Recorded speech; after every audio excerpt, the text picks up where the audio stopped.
Bueno, muy buenas tardes. Es para mí, la verdad, un gran gusto, un honor, un placer estar con ustedes para compartir algunas de las cosas que he estado pensando en estos últimos tiempos.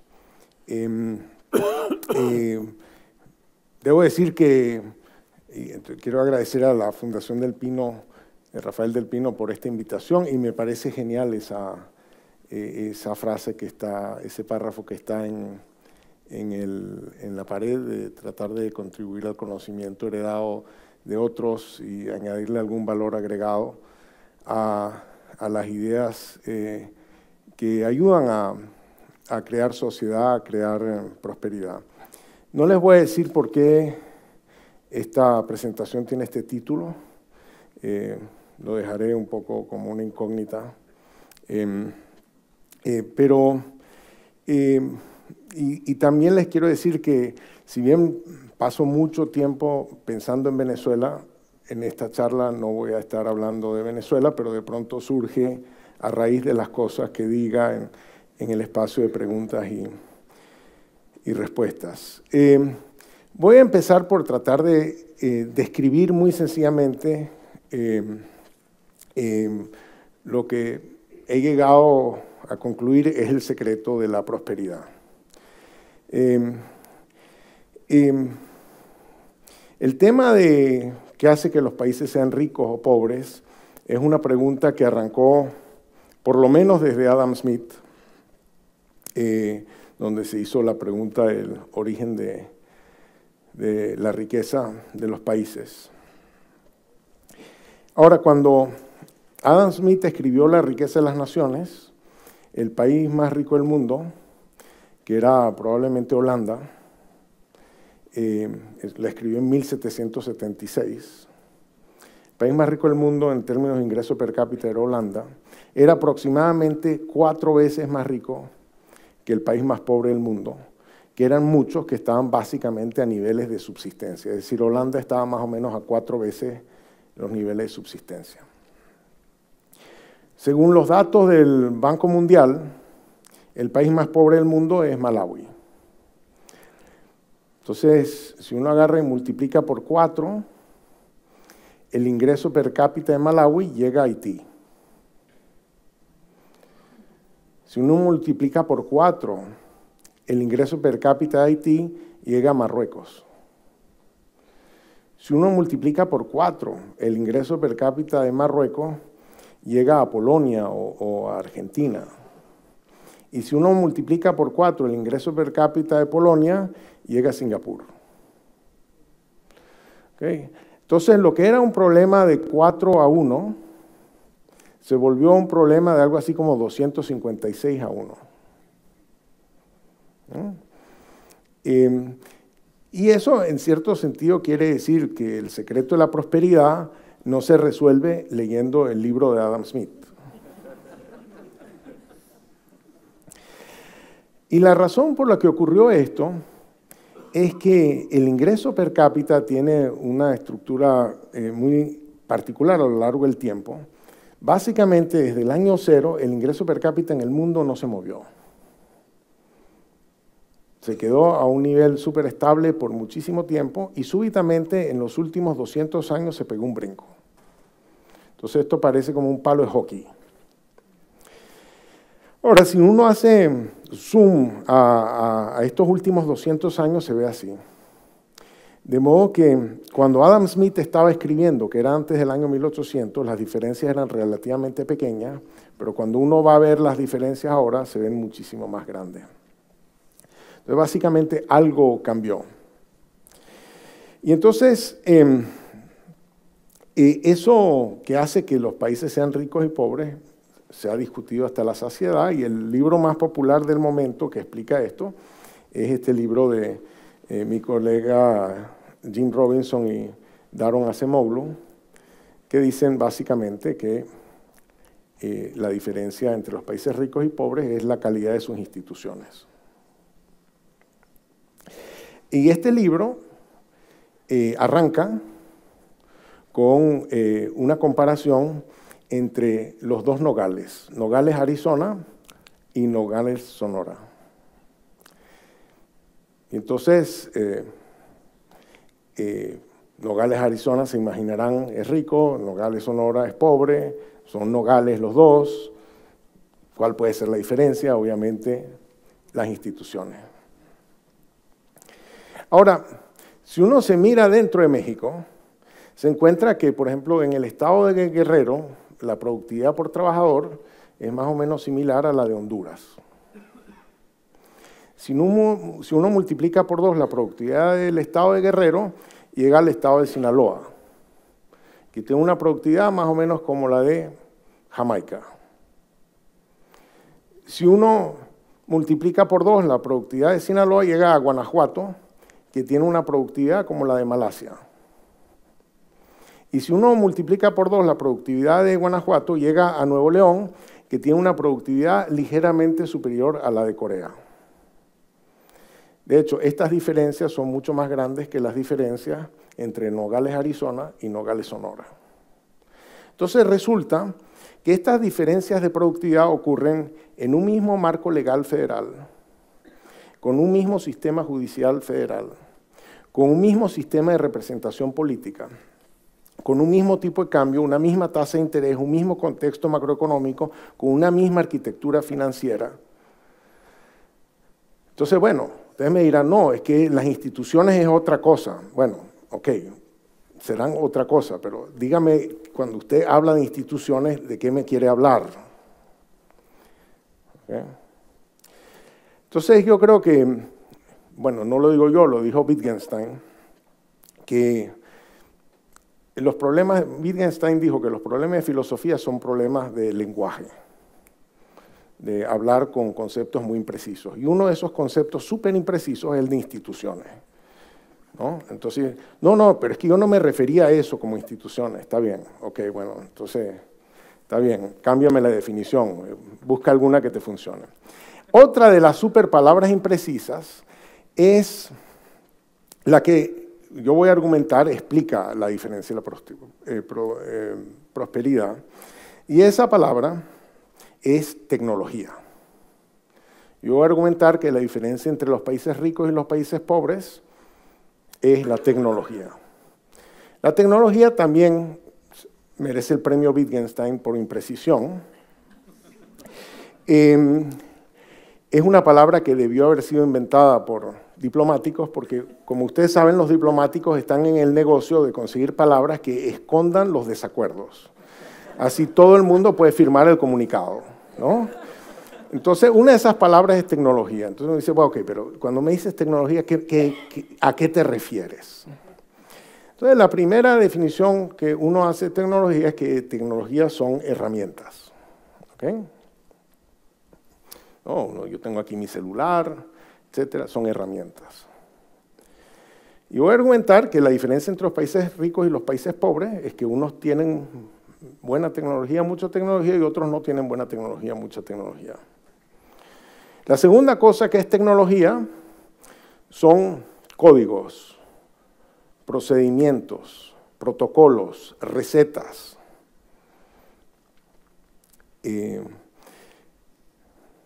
Entonces, si aquí nos quedamos, que la tecnología es una mezcla de herramientas, protocolos y recetas, ¿no?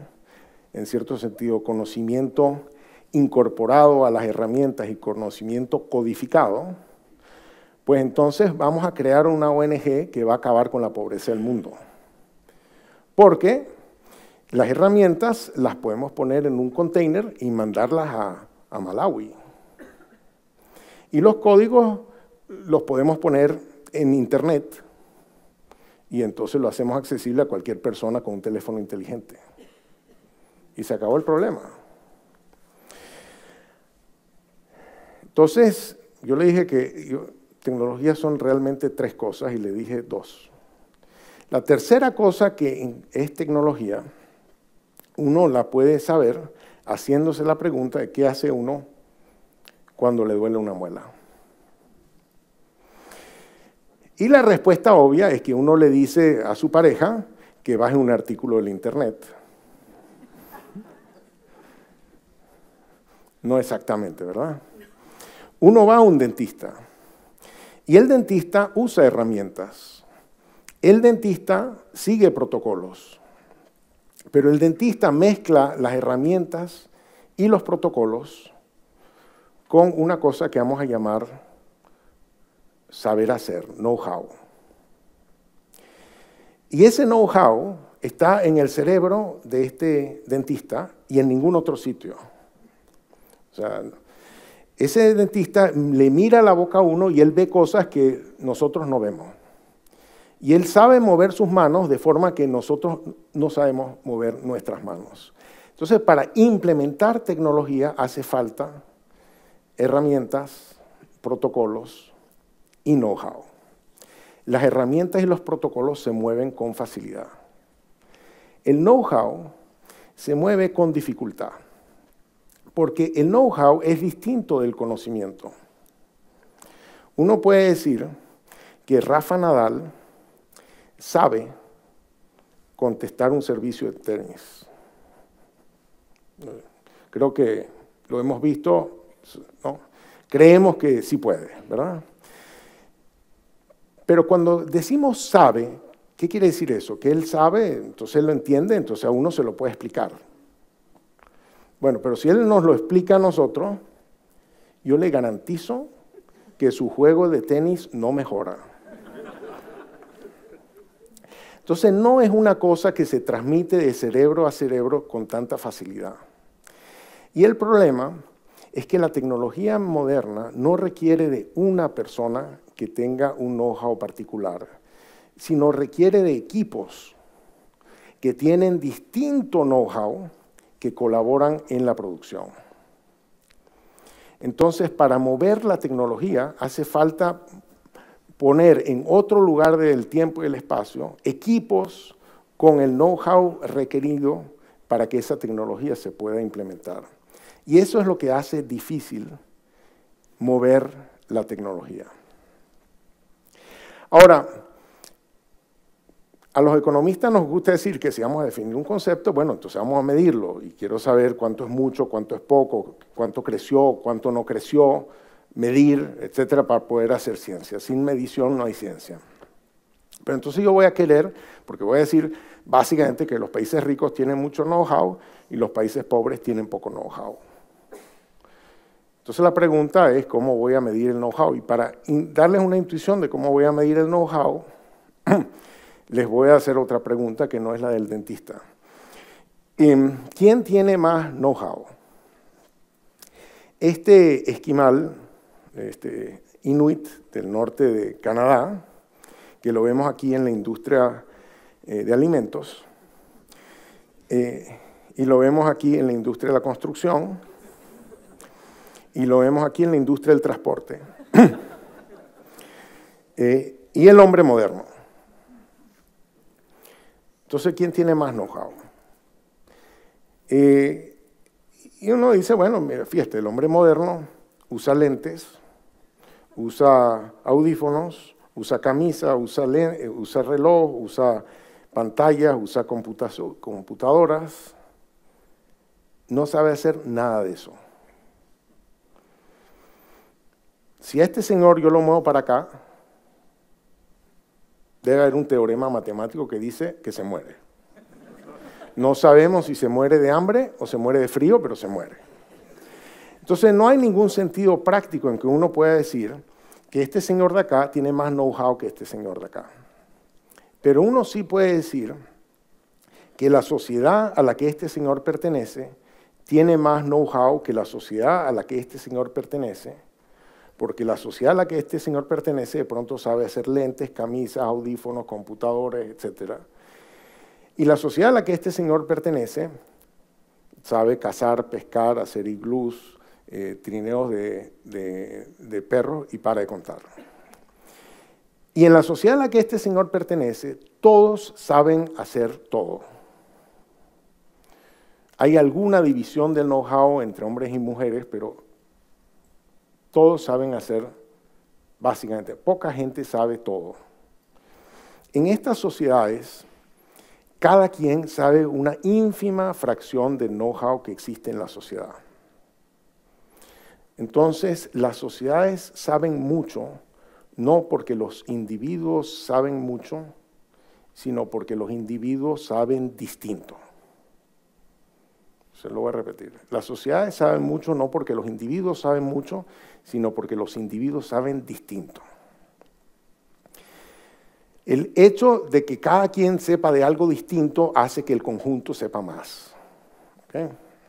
Entonces, una de las cosas que podemos hacer es mirar y hacernos la pregunta, ¿cuánta gente tienes tú que juntar para producir y sobrevivir? Por ejemplo, esto es una familia ecuatoriana que vive de agricultura del autoconsumo.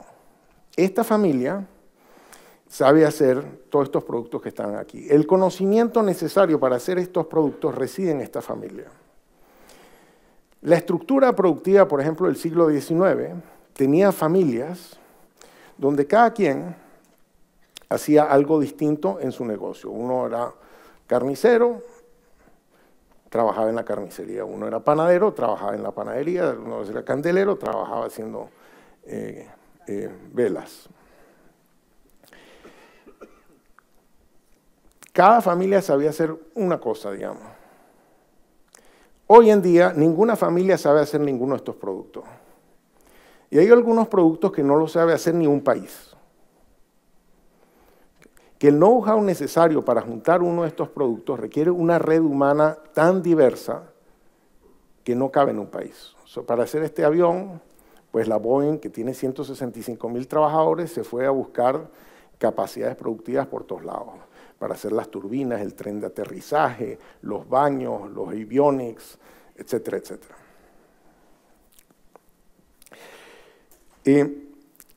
Y las organizaciones movilizan una enorme diversidad de conocimientos, de know-how, para funcionar. O sea, para tú tener una línea aérea, necesitas no solamente tener el piloto, los mecánicos, las aeromosas, los que hacen las reservaciones, los que se ocupan de la seguridad, o sea, el control aéreo, etcétera, etcétera. Esa tecnología requiere de toda esa red de cooperación para poder ser implementada.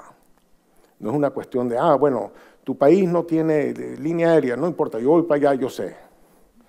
No son cosas que hacen individuos, son cosas que hacen redes humanas.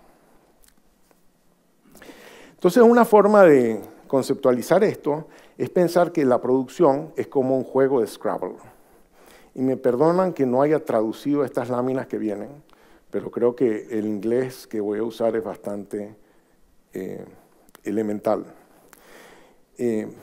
Pero la idea central es que la metáfora que voy a usar es que los productos son como palabras y se producen juntando pedazos de know-how que son como letras.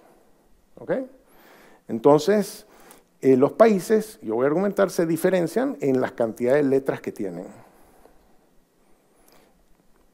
Y entonces eso me va a dar un chance de ver, bueno, jugando el juego de Scrabble, si yo puedo ver las palabras, de pronto puedo inferir las letras. Porque si uno tiene una sola letra, pues no hay muchas palabras que uno pueda hacer con esa letra, ¿no? Pero si yo le doy estas 3 letras, uno puede hacer 4 palabras y puede hacer palabras de 3 letras. Si yo le doy una 4ª letra, ahora yo puedo hacer 9 palabras y puedo hacer palabras de 4 letras. Y si yo puedo hacer, si a mí me dan estas 10 letras, chequeé en el website de Scrabble que dice que puedo hacer 595 palabras y palabras más largas. Entonces, lo que ocurre a medida que aumenta el número de letras, que aumenta la diversidad del know-how en un sistema, lo que va a estar ocurriendo es que aumenta la diversidad de productos que se va a estar generando y entre ellos productos más difíciles de hacer, más complejos de hacer, productos que llevan más palabras. ¿Okay?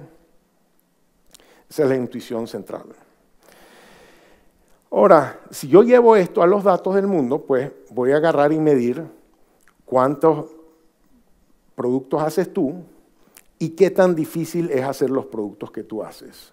Y una forma de medir qué tan difícil es hacer los productos que tú haces es mirar cuántos otros países hacen los productos que tú haces, qué tan ubicuos son esos productos. Y la idea es que mientras más letras tienes, más palabras puedes hacer y puedes hacer palabras más largas, palabras más difíciles de hacer, palabras que solamente las puedes hacer si tienes todas esas letras. Bueno, entonces miramos los datos del mundo y aquí tienen el eje horizontal. Yo mido usando datos de exportación cuántos productos distintos venden los países y en el eje vertical cuántos otros países hacen los productos que tú haces.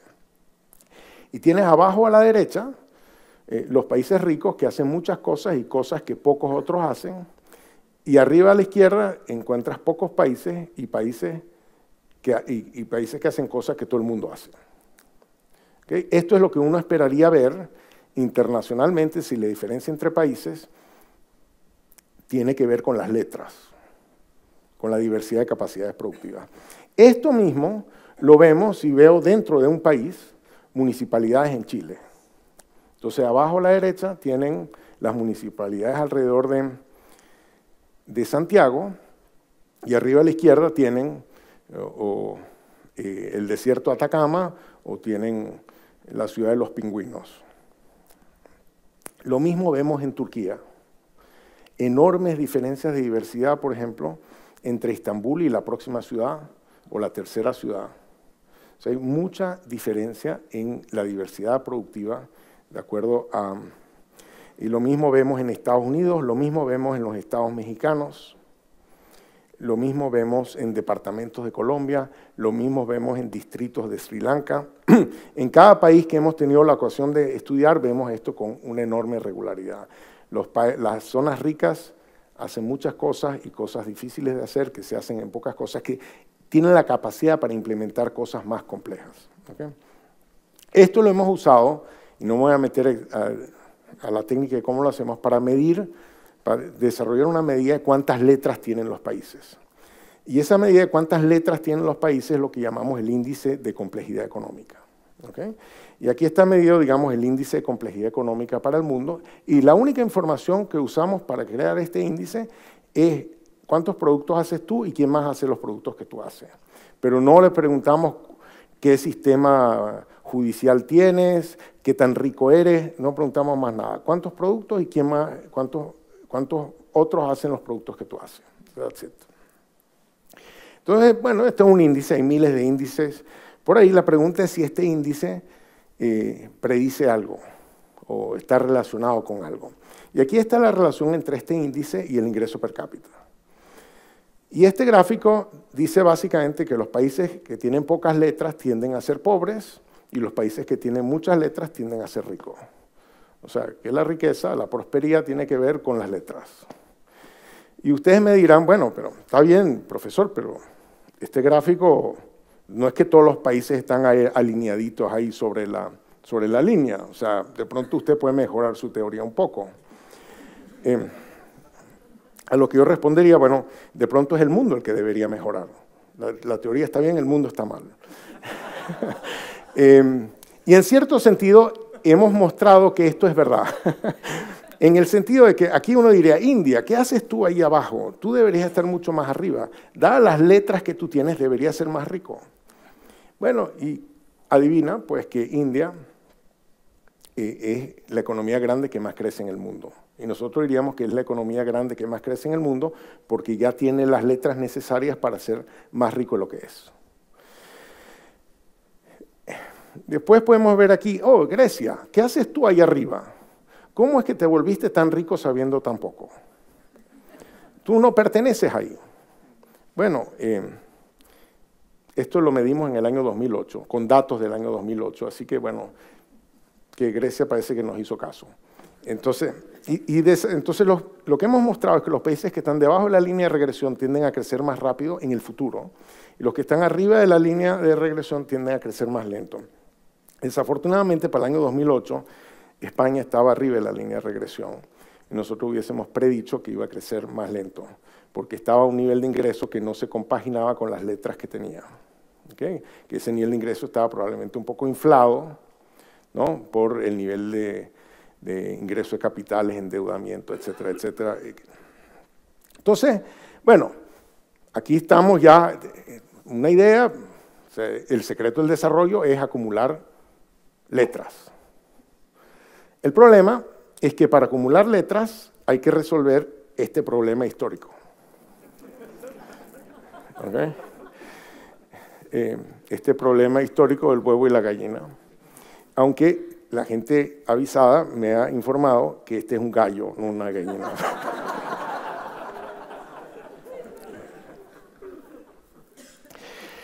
Entonces, el problema del huevo y la gallina es que yo no puedo hacer lo que no sé hacer. Y yo no sé hacer lo que no hago. ¿Okay? Yo no puedo hacer relojes sin relojeros. Y nadie puede volverse relojero en un sitio donde no se hacen relojes, porque ¿de quién va a aprender? Además, ¿quién quisiera ser relojero en un sitio donde no se hacen relojes? Entonces, el problema de la difusión del conocimiento, de la difusión del know-how, es que hay que resolver de alguna manera estos problemas de coordinación, estos problemas del huevo y la gallina. ¿Cómo empiezo a hacer algo que yo nunca he hecho? Bueno, tengo que de alguna forma adquirir el know-how de algún lado. Ahora, quiere decir que para yo contaminar un lugar de nueva tecnología, de pronto tengo que mover las herramientas, tengo que mover los protocolos y demás, pero tengo que mover el know-how. Y esta es una forma de intentar mover el know-how, y mover el know-how al cerebro es difícil. O sea, para mover el know-how de cómo se toca el violín toma muchos años, ¿verdad? Porque es mucha repetición, imitación con alguien que sabe tocar el violín, ¿verdad? Es mucho más fácil que mover el know-how al cerebro, es mover el cerebro. Es mover el cerebro. Ahora ustedes se dirán, yo estoy seguro que se están diciendo, oye, pero qué idea más brillante, ¿no? Bueno, resulta que no la descubrí yo, la descubrió el mundo. Entonces le voy a estar relatando un poco de los estudios que se han hecho para mostrar la importancia que tiene mover cerebros para que se difunda la tecnología. Voy a estar sintetizando algunos de los papers que están en la literatura y en esta presentación le quité algunos de los que había hecho. Pero la primera es un paper que muestra que los fundadores de Ford, General Motors y Chrysler todos trabajaron para Oldsmobile. Aprendieron a hacer vehículos en Oldsmobile, entendieron un poco el tumbado de cómo se hace vehículos, distintos aspectos del negocio, se fueron y montaron tienda aparte. El know-how lo adquirieron en una empresa y se mudaron a otra empresa. Los que han hecho la secuencia de las empresas en Silicon Valley, se encontraron que había un tipo que se llamaba Shockley, que fue el que inventó, que descubrió el efecto del transistor, se ganó el premio Nobel por eso, agarró a unos muchachos, los contrató, esos muchachos consideraron que Shockley era un insoportable, se escaparon de Shockley, se escondieron en una empresa que se llamaba Fairchild. En Fairchild hicieron el primer gran contrato para hacer el primer transistor de silicona. Y de ahí, estos tipos, o tipos que trabajaron en sus empresas, fundaron todo el resto de las empresas de Silicon Valley que están en esta lista. O sea, el know-how se movió de empresa a empresa en el cerebro de la gente.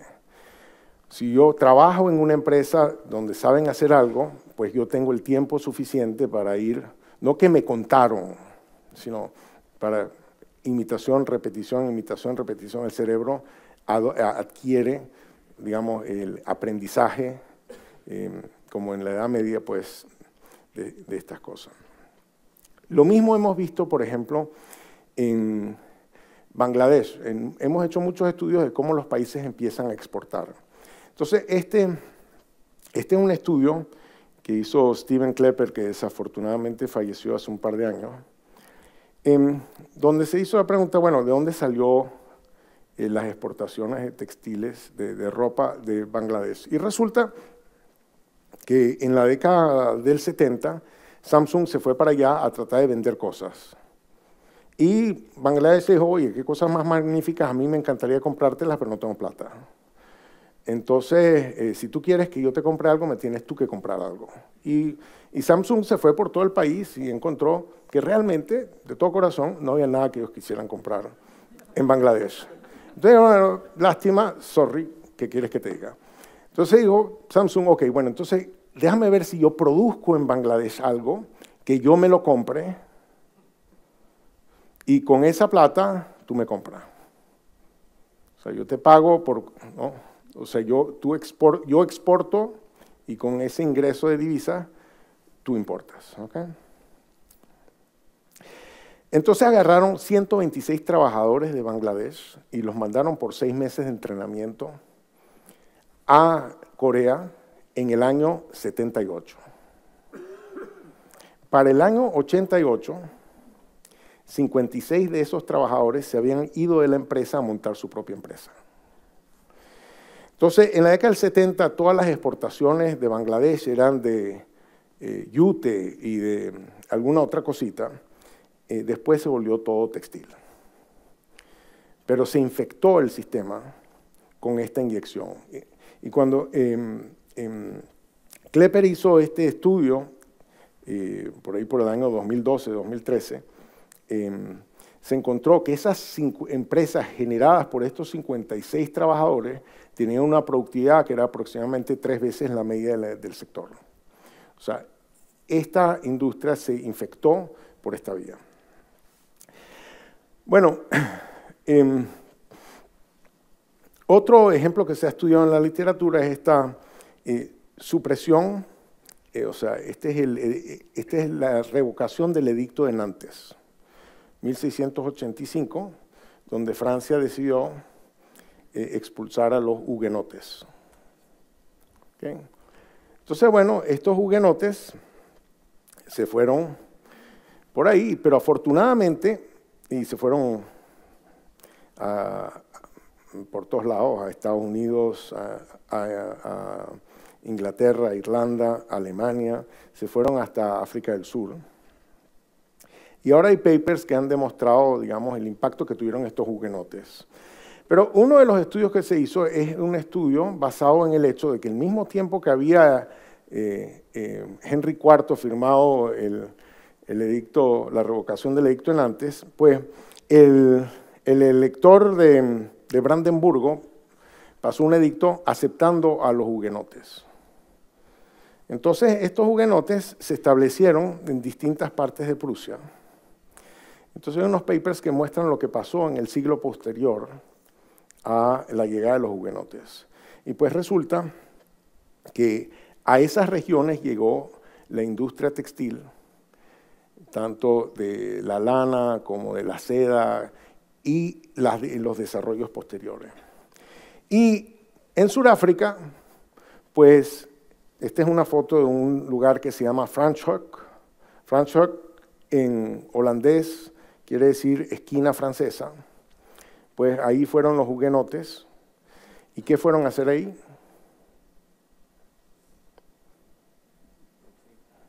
Vino. Entonces, ¿cómo llegó la industria del vino a Sudáfrica? No fue porque fueron unos ingleses a leer en la biblioteca sobre el vino, ¿verdad? Sino que fueron los hugonotes franceses que habían estado haciendo vino en Francia a hacer vino allá. Ahora, todo esto sugiere que para que se mueva el know-how hay que mover a la gente. Entonces, por ejemplo, cuando uno ve a países en vías de desarrollo, uno se puede hacer la pregunta de cuánta gente se movió. Ustedes saben que todo el mundo le encanta compararse con países como Singapur. ¿Ok? Entonces, bueno, en Singapur resulta que 1 de cada 2.4 personas es extranjera. 1 de cada 2.4 personas en Singapur no nació en Singapur. En Panamá, 1 de cada 24 personas no nació en Panamá. En México, 1 de cada 240 personas no nació en México. Y en Colombia, 1 de cada 400 personas no nació en Colombia. O sea, estos son países impresionantemente cerrados a la inmigración. Impresionantemente cerrados a la inmigración. Estos son un poco los datos del mundo. O sea, países que han sido muy exitosos tecnológicamente, Israel, Singapur, Suiza, etcétera, tienen unos niveles muy, muy altos de inmigración. Los datos que les mostré antes de Silicon Valley, o sea, en Estados Unidos el 14% de la población no nació en Estados Unidos, pero el 52% de los emprendedores de Silicon Valley no nacieron en Estados Unidos. Y la mayoría de los profesores de Harvard no nacimos en Estados Unidos. ¿Okay? Ahora yo les pregunto, si revisan en España, ¿cuántos de los profesores de las universidades españolas no nacieron en España? Y yo creo que la explicación es muy obvia, es que hay tanto más talento nacido entre los, ¿cuántos son? 50 millones de españoles, que entre los 300 millones de americanos, que obviamente es mucho más fácil llenar de profesores a las universidades españolas que a las universidades americanas. Entonces, entiendo esa explicación, pero en todo caso, ustedes me dirán, bueno, pero es que los países en vías de desarrollo, nadie quiere ir para allá. Pero entonces vale la pena estudiar las políticas migratorias de los países en desarrollo. Y resulta que las políticas migratorias de los países en desarrollo es que en una gran cantidad de países en desarrollo no hay ningún mecanismo para obtener una residencia permanente. Y no hay ningún mecanismo para obtener la nacionalidad. Encima de eso, hay grandes restricciones a la contratación de extranjeros. Por ejemplo, en Irlanda hay un máximo, un límite máximo, uno no puede contratar más de 50% de los trabajadores que no sean nacidos en la Unión Europea. Más de eso, imposible. Más del 50% de personas no nacidas en la Unión Europea no está permitido en Irlanda. En Kazajstán no permiten más de 30% en cada empresa que sea nacido fuera de Kazajstán. En Egipto, Guatemala y Panamá el máximo es 10%. ¿Okay? En Camboya el máximo es 6%. En el Congo el máximo es 4%. Y en estos otros países, en vez de poner un porcentaje, ellos nada más ponen un número, 1 o 2, pero no más. O sea, ahora, si ustedes dicen cuáles son las estrategias para aumentar el desarrollo y demás, van a decir, bueno, creo que hay que aumentar la educación, mejorar la salud, mejorar la infraestructura, mejorar el sistema judicial, etc. Todo eso es difícil. Dejar que entre la gente pareciera ser un poquito más fácil. Entonces la pregunta que uno se tiene que hacer es ¿por qué no los dejan entrar? ¿Por qué no los dejan entrar? O sea, una cosa es que no quieran venir, pero ¿por qué no los quieres dejar que entren?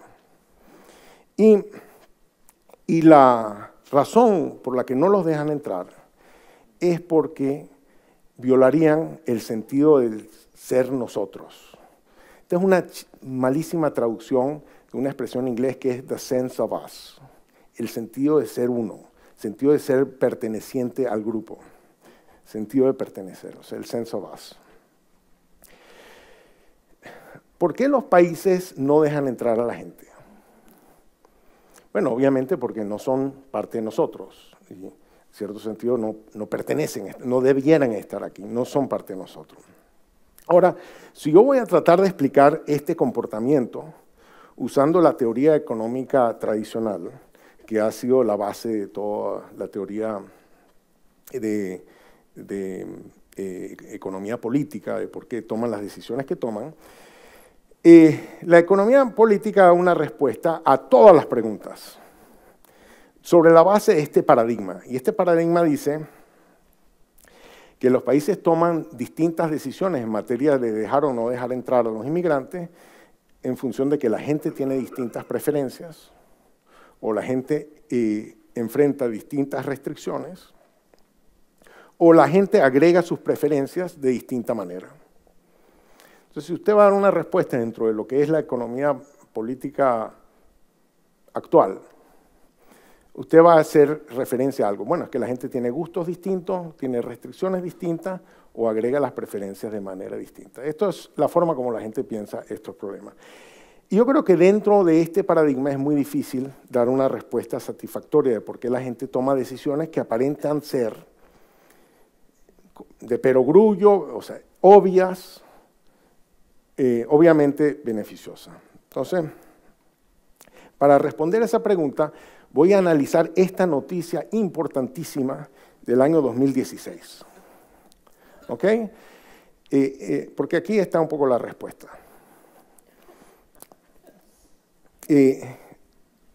De todos los eventos del 2016, yo decidí enfatizar este, ¿no? Pero bueno, en este evento, Inglaterra no avanzó a los cuartos de final de la Copa de Europa porque perdió contra Islandia 2-1. O sea, qué vergüenza, ¿no?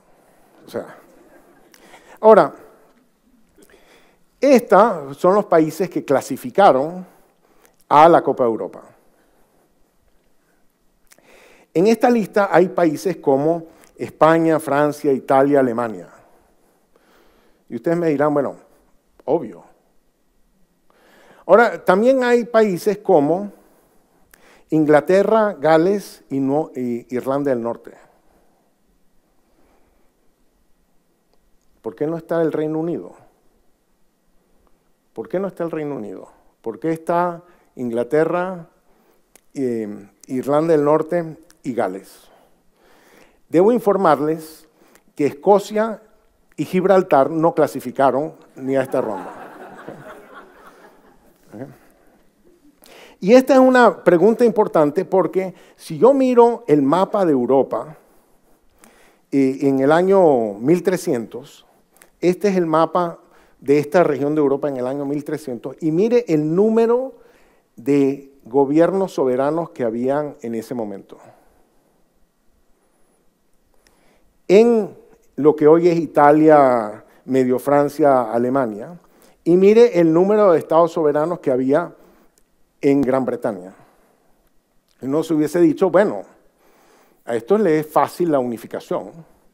A los alemanes, a los italianos, fíjense la fragmentación que había en Italia y Alemania. Entonces, ¿cómo es posible que los italianos, toda esta diversidad, y los alemanes, una diversidad aún mayor, lograron ponerse de acuerdo con tener un equipo de fútbol y los del Reino Unido no se pusieron de acuerdo? Entonces, obviamente, que es que los del Reino Unido, o sea, los ingleses piensan que si en vez de tener un equipo inglés, tienen un equipo del Reino Unido, pues de pronto ese equipo le va mejor y le gana a Islandia. Pero un equipo del Reino Unido no sería nuestro equipo. No sería nuestro equipo. Sería un equipo con una pila de extranjeros, ¿verdad? Entonces, yo prefiero tener un equipo que sea el mío que un equipo que sea bueno. ¿Okay? Entonces se entiende el Brexit, ¿no? O sea, el Brexit, o sea, si los tipos ni siquiera se pusieron a poner de acuerdo para un equipo de fútbol, o sea. Pero esta intuición está detrás de la intuición de construir este muro, o está detrás de la intuición de prohibir la entrada en Estados Unidos, etc. Hay algo de, o sea, somos nosotros. Perdemos el partido, pero por lo menos lo perdemos los que somos nosotros. Entonces, para interpretar estos comportamientos, yo creo que hay que ir un poquito más allá de Homo economicus, y entonces le voy a dar un poco la síntesis, esto de lo que es mi síntesis de lo que los psicólogos han estado desarrollando en época reciente. Entonces, en Homo economicus parte por la idea que tenemos preferencias y gustos, enfrentamos restricciones, usamos el cerebro para decidir qué es lo que más nos gusta, dadas las restricciones que tenemos. Colaboramos con otros porque calculamos que es mejor colaborar que no colaborar. Cálculo que hacemos con nuestro cerebro. Esa es la base de la teoría económica. O sea, la base de la teoría económica, se las acabo de decir. Todo lo demás son comentarios. Esta es la base de la teoría económica, es que ese es el comportamiento humano. ¿Okay? El teorema y la razón, como bien dijo Platón, es la emperadora de las pasiones, ¿no? Y el hombre homo económico es un hombre racional que impone la razón sobre las pasiones. En el paradigma alternativo, y esto voy a estar citando trabajos recientes de psicólogos, nosotros no somos algo distinto del cerebro. O sea, no es que nosotros tenemos un cerebro, porque si nosotros tenemos un cerebro, ¿dónde está el nosotros? ¿Y quién es el que está usando el cerebro? ¿Dónde está? ¿Cuál es el fantasma que está manejando la máquina? Nosotros en realidad no tenemos cerebro, sino que el cerebro nos tiene a nosotros. Nosotros somos una ilusión creada por nuestro cerebro. Y nuestro cerebro sabe muchísimas cosas que nosotros no sabemos y nosotros tenemos acceso a una pequeña fracción de las cosas que sabe nuestro cerebro. Yo no sé regular los ritmos del latido del corazón. Ustedes saben regular la emisión de hormonas. Ustedes saben que cuando yo me muevo aquí, ¿qué músculo moví? El cerebro sabe hacer eso, yo no. ¿Okay? Colaboramos con los demás por razones emocionales. Y esto lo han medido en laboratorio. Y la razón no es el emperador de las pasiones, sino que es como su agente de prensa. O sea, uno toma las decisiones por razones que involucran la parte emocional del cerebro y después la razón viene a buscar excusas. ¿Okay? Y esto también se ha mostrado en laboratorio. El yo es una función súper elaborada del cerebro. El cerebro genera la mente es capaz de tomar nota, o sea, de recibir información del entorno. Entonces la mente sabe lo que está alrededor del cuerpo, puede mirar, oler, etc. Y la mente tiene esta capacidad de introspección, de mirarse a sí misma. Es como un espejo que mira a sí mismo, ¿no? O sea, entonces genera yo estoy pensando, que yo estoy pensando, que yo estoy pensando, que yo estoy pensando, etc., ¿no? Entonces, de hecho, estos libros recientes hablan un poco de cómo el cerebro crea esta ilusión de ser yo, ¿no? Y cuáles son los componentes. Y una parte del yo es que el yo es un yo autobiográfico. O sea, yo, por ejemplo, tengo esta intuición de que yo estaba aquí hace como 20 minutos y estaba aquí como el día de ayer y estuve aquí como hace un año, estoy en este mundo hace 10 años y que de pronto mi percepción de quién soy yo y quién soy yo realmente ha evolucionado en el tiempo, pero tengo la sensación de que fui yo mismo, ¿no? Esa es una ilusión creada por el cerebro.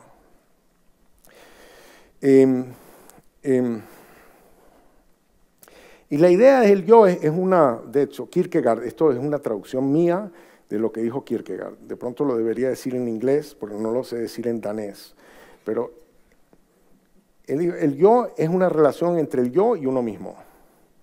O sea, the self is a relationship between the self and its own self. O sea, es una cosa totalmente, lo que Douglas Hofstadter llama un strange loop. Entonces, eso es lo que soy yo. ¿Quiénes son los demás? Bueno, los demás que hay en el mundo, de acuerdo a estas teorías psicológicas, dice que el cerebro clasifica las cosas en el mundo en dos tipos de cosas. En cosas que se mueven de acuerdo a las leyes de la física. Leyes de la física que nuestro cerebro entiende y el cerebro del perro entiende. O sea, el frisbee se mueve y el cerebro del perro es capaz de adivinar el movimiento del frisbee y agarrarlo, y demostración científica. Las personas no se mueven por las leyes de la física, o los seres vivos no se mueven con las leyes de la física. Los seres vivos se mueven por intenciones. Y de hecho, nuestro cerebro tiene mucha capacidad para leer las intenciones de los demás. Una cosa que llaman la teoría de la mente. Hay toda una estructura del cerebro, pues yo te miro la cara, miro tus gestos, miro lo que me dices, el tono en que me lo dices, etcétera, etcétera. Y yo lo que está haciendo mi cerebro es tratar de deducir cuáles son tus intenciones. Tú me vienes a hacer daño, me vienes a ayudar. O sea, nosotros sobrevivimos todo este tiempo porque desarrollamos una gran capacidad para leer a los demás. Pero nosotros además somos el mamífero más cooperativo del mundo. No hay nadie que coopere en grupos tan grandes como nosotros los humanos. Y esa capacidad de cooperación es el secreto de nuestro éxito. Esto es un biólogo antropológico que está un profesor de Harvard, les recomiendo mucho este libro, que explica la historia de cómo nosotros evolucionamos y cómo nuestro comportamiento evolucionó para cooperar. Y la forma como nosotros cooperamos,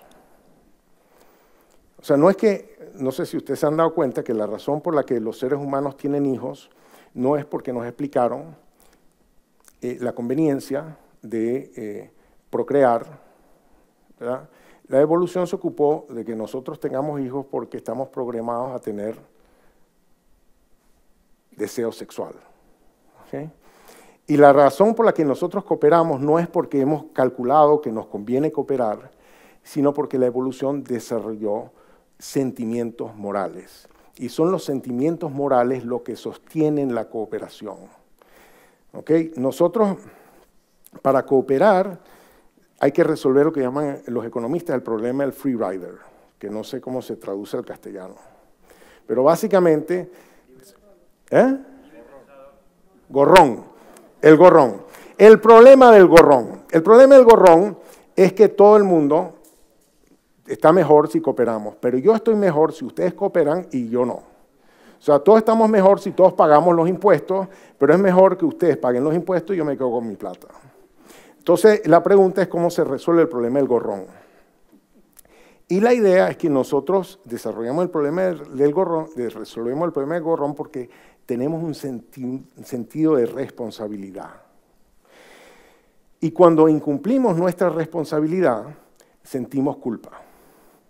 Cuando los demás se enteran de que incumplimos con nuestra responsabilidad, nos genera vergüenza. Cuando nosotros nos enteramos que los demás no pagaron sus impuestos, eso genera indignación. Cuando nosotros chismeamos de las personas que no pagaron, que no cumplieron del gorrón, pues derivamos placer. Y esto lo han medido, o sea que el chisme genera placer. Es una forma que desarrolló la evolución para castigar a los demás. Y cuando nosotros somos el sujeto de chismes, nos genera dolor y se prenden las partes del cerebro asociadas al dolor, como los psicólogos lo llaman dolor social. Entonces nosotros cooperamos con los demás no porque Homo económicos está haciendo cálculos y demás, sino porque tenemos todo un cóctel de sentimientos que nos llevan a cooperar. Y ese cóctel de sentimientos puede en distintas sociedades generar, o sea, ser, digamos, gatillados por distintos eventos. Pero los neurotransmisores que nos hacen sentir vergüenza, culpa, rabia, etcétera, esos están en nuestros genes. La capacidad de tener esos sentimientos están en nuestros genes y evolucionamos esos genes para poder tener esos sentimientos. Entonces, estos son algunos de los libros donde desarrollan estas ideas de qué es lo que nos hizo seres tan cooperativos. Además, somos unos seres profundamente sociales at the core. En el sentido siguiente, si yo le pregunto a ustedes, ¿cuál es tu identidad? Somos demasiados aquí para que le haga el ejercicio, pero me van a decir, bueno, yo me siento, no sé, yo me siento profundamente español. O me dicen, no, yo me siento, la verdad, profundamente catalán, yo me siento economista, o yo me siento que soy padre de familia, yo me siento que soy X, ¿no? Quiere decir, yo me defino en términos no de quién yo soy, sino en términos de qué pertenencias tengo yo. Yo me defino en términos de los nosotros a los que yo pertenezco. O sea que a la base del yo están mis pertenencias. ¿Okay? O sea, lo que es el yo es un set de pertenencias. ¿Okay? Y tengo distintos sets de pertenencias. Yo pertenezco de pronto a mi familia, yo pertenezco de pronto al Centro de Desarrollo Internacional, yo pertenezco a la Escuela Kennedy, yo pertenezco a la Universidad de Harvard, yo pertenezco a distintos nosotros, a distintas escalas. Y a cada escala de decisión, yo tengo la idea, o sea, generamos en nuestra cabeza implícitamente una idea de quiénes somos nosotros. ¿Qué significa ser nosotros? Nosotros los Hausmann no hacemos eso.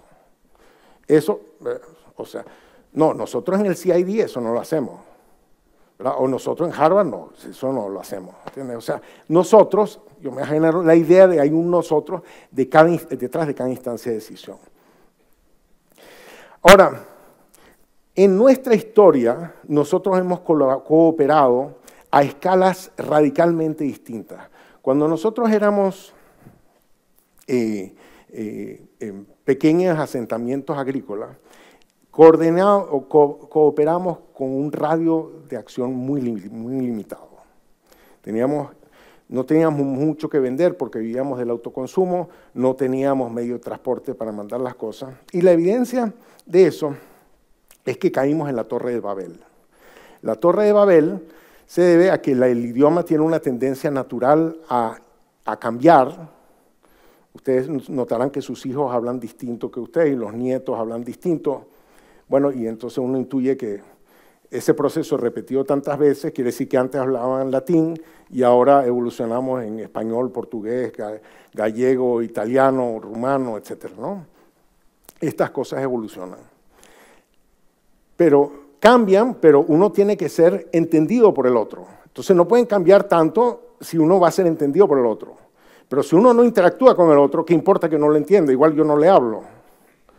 Entonces, el hecho de que nosotros hayamos interactuado en grupos muy pequeños, a lo largo de mucho tiempo, se ve hoy en el hecho de que a lo largo del tiempo se generaron muchos idiomas. Por ejemplo, en Alaska hay 19 idiomas. ¿Okay? En México, hoy, hay más de 130 idiomas. En Camerún, que tiene la mitad de la población de España, hay 230 idiomas. En Indonesia hay más de 700 idiomas. Y el censo poblacional de India reconoce más de 1.652 idiomas. O sea, él reconoce 1.652, o sea, no habrá identificado alguno, me imagino. Entonces, en nuestras sociedades nosotros interactuamos en grupos muchísimo más grandes. Y la única forma de interactuar en grupos muchísimo más grandes es compartiendo idiomas. Entonces, ¿cómo es que nosotros como sociedad, como país, como Estado, desarrollamos una sensación de ser nosotros? ¿Qué significa cuando ya no el CID, ya no Harvard, sino qué significa ser Estados Unidos? El concepto de ser nosotros en Estados Unidos, el concepto de ser nosotros en Venezuela. ¿Qué significa eso? ¿En qué está basado? Está basado en una identidad racial, en un idioma común, en una religión común. Obviamente en nuestra historia vivíamos en grupos tan pequeños que todos nos parecíamos, hablábamos el mismo idioma y teníamos las mismas creencias. Pero ahora vivimos en grupos mucho más grandes, queremos interactuar en grupos mucho más grandes y dentro de esos grupos va a haber diversidad religiosa, diversidad de idiomas, diversidad racial, etc. Entonces, ¿cómo construyes tú hoy una sensación de pertenencia, de identidad, si somos tan diversos? Este hombre que falleció recientemente, Ben Anderson, desarrolló la idea de que el nacionalismo está basado en la creación de una comunidad imaginada. Una comunidad imaginada que existe solamente en la imaginación de la gente, no existe en ningún otro lado. Dice, no, pero objetivamente la historia, bueno, objetivamente la historia todo lo que tú quieras, pero lo que está en la cabeza de la gente no tiene nada que ver con el objetivo de la historia, porque vivimos en el mundo de la posverdad, ¿no? En todo caso, ¿qué pasó en Europa? Bueno, en Europa había una enorme fragmentación política, porque el que ponía un castillo se volvía invulnerable. Muy costoso sacar a alguien de un castillo. Hasta que inventaron los cañones. Los cañones destruyen las paredes de los castillos y los cañones eran súper tecnológicamente avanzados en la época, hiper caros. Entonces el Estado que fuera más grande, que tuviera más recursos, podía hacer más cañones y, bueno, reventarle las murallas a todos estos señoritos que habían creado sus castillos. Entonces esto llevó a una concentración del poder.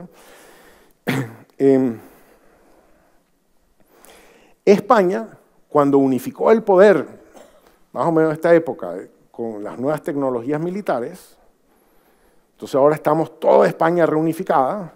¿Qué nos hace españoles? Unos hablan gallego, otros hablan vasco, otros hablan catalán. ¿Qué nos hace españoles? La religión católica. Y entonces, ¿qué decidió España en 1492?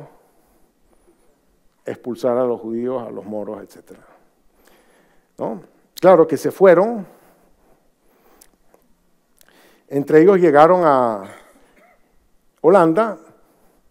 Resulta que Holanda era parte del imperio Habsburgo. Felipe II decidió que era muy malo que haya dentro de su imperio gente protestante o de otras religiones, mandó a la Inquisición para allá, los holandeses se ofendieron, España se gastó toda la plata, todo el oro de América y lo que le pidieron prestado a los banqueros italianos en tratar de reconquistar Holanda.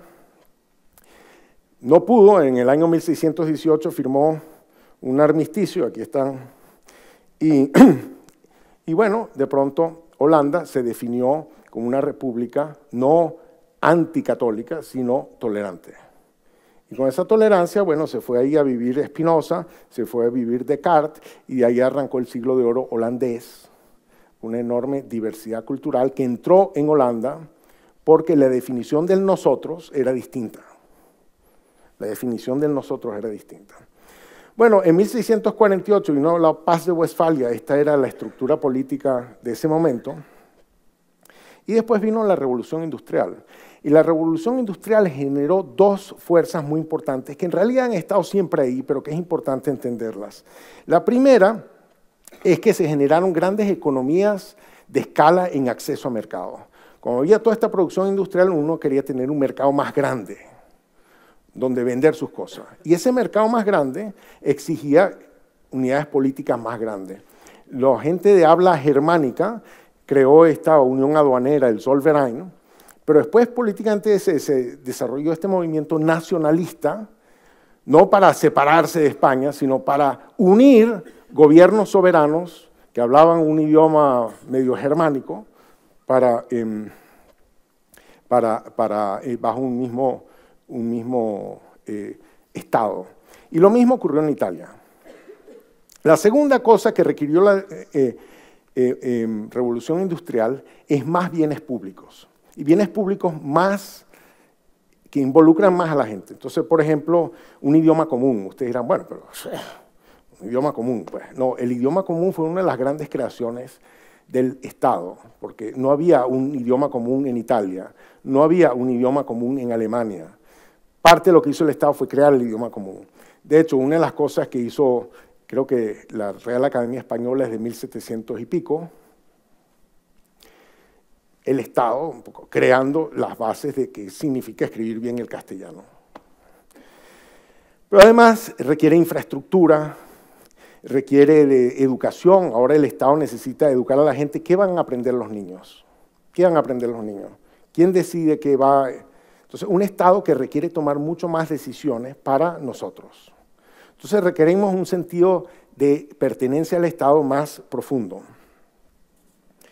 Entonces, lo primero requiere un sentido de nosotros más amplio, que involucre un país más grande, un mercado más grande, y el otro requiere un sentido de pertenencia más profundo, que colide con el otro, porque si quiero una identidad muy profunda, déjame compartir más cosas contigo.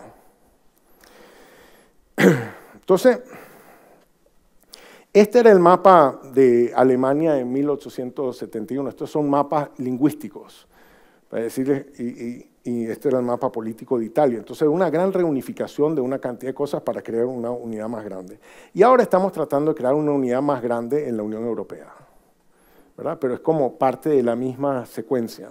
Y el problema es, bueno, que necesitamos tener un sentido de nosotros que ampare eso. Y desafortunadamente, un poco de los problemas que está en Europa hoy es que no hay un sentido de nosotros que acompañe la idea de ser europeo. Cuando uno dice, bueno, es que yo soy europeo, ¿qué quiere decir con eso? ¿Qué te hace a ti europeo como son los búlgaros, o como son los polacos, o como son los alemanes, o como son los italianos? ¿Qué significa ser nosotros los europeos? Y cuando entonces Bruselas toma decisiones, ¿a nombre de qué europeo está tomando decisiones? ¿Qué significa ser europeo? Entonces, muchas de las sensaciones de pertenencia se basan en ciertos mitos fundacionales. Entonces, los mitos fundacionales, por ejemplo, en el Antiguo Testamento,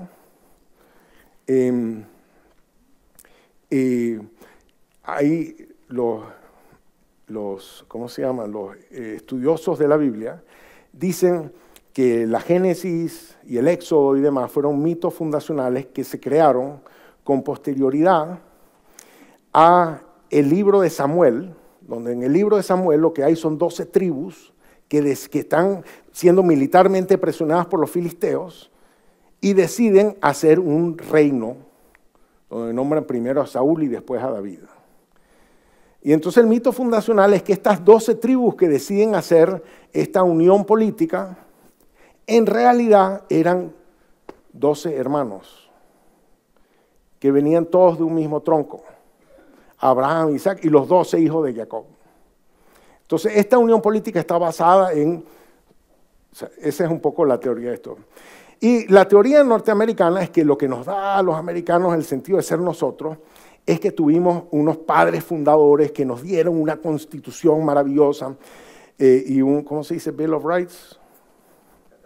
La Carta de Derechos que nos dio la Carta de Derechos y la Constitución, y si no fueran por esos valores, esa Carta de Derechos, esa Constitución, Estados Unidos sería hoy como Canadá.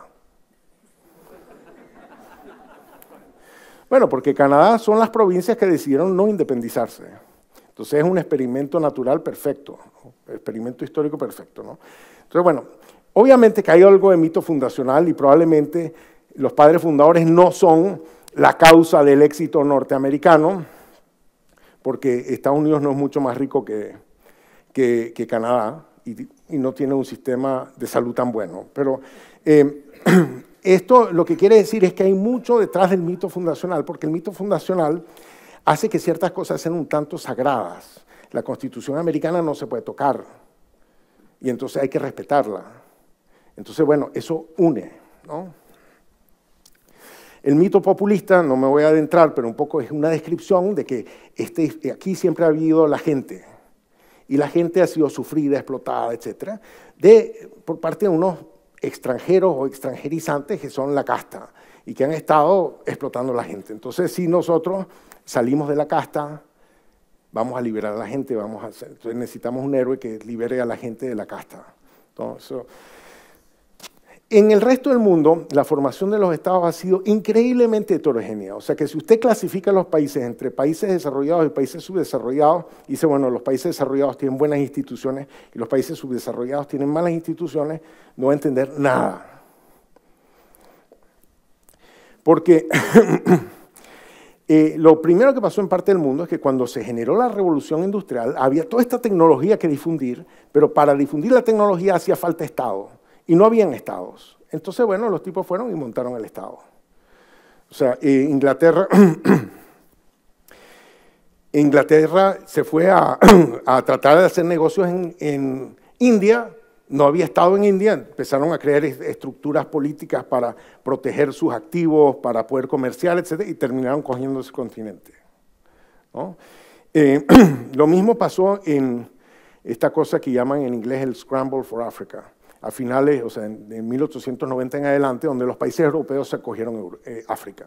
Antes no había habido Estado en África, no habían estructuras políticas grandes, no había nada que se pareciera a los estados de hoy. Vinieron los colonizadores, tomaron eso, crearon o sea, los alemanes en Tanzania crearon el Swahili. Entonces, bueno, en el mundo en desarrollo, una multiplicidad de lugares. China tiene estado desde hace muchísimo tiempo, al igual que Etiopía, Tailandia y Afganistán. India y Pakistán tienen que generar una sensación de estado a pesar de tener una diversidad lingüística fenomenal. Los pakistaníes optaron por crear una sensación de nosotros sobre la base de la religión, porque de idioma no pueden hablar. En África subsahariana hemos creado 53 estados que hablan 2000 idiomas. Entonces, obviamente, que la creación de una sensación de nosotros se complica.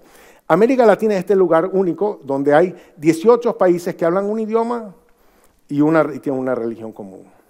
Es que eso es el legado de la colonización, eso es lo que nos generó la colonia, una homogeneidad cultural que nos ha sido relativamente más fácil crear estados que no están en guerra con otros, pero también una cantidad de estados porque no han habido las economías de escala para unirlos. Entonces, a pesar de que Europa tiene toda esta diversidad, ha sido mucho más activa uniéndose políticamente que América Latina, que es mucho más homogénea. La Unión Europea es una estructura mucho más avanzada, mucho más compleja, mucho más desarrollada que nada que hayamos hecho en América Latina, porque como no están las economías de escala de la integración, porque todos producimos más o menos lo mismo, no hemos generado las estructuras políticas para ello. El mundo árabe es un poco... Entonces, básicamente yo quiero terminar diciendo, mire, si usted cree que el problema era que hay unos países que tienen buenas instituciones, otros países que tienen malas instituciones, y lo único que usted tiene que hacer es copiarse sus instituciones, bueno, usted no está viendo la dificultad que tienen los países en crear una sensación de nosotros, de ser nosotros, que ampare la acción del Estado. Entonces, bueno, los países están sometidos a presiones. ¿Por qué? Porque aumenta la diversidad, porque aumenta el deseo de interactuar con otros, pero por el otro lado quieren tener una sensación más profunda de ser nosotros. En síntesis, la prosperidad requiere de difusión tecnológica. La difusión tecnológica requiere un Estado capaz y requiere de la posibilidad de mezclarse con know-how que venga del exterior.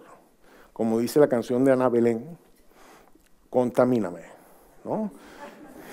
O sea, me tienes que contaminarse con ideas, invenciones, cosas que vienen del exterior.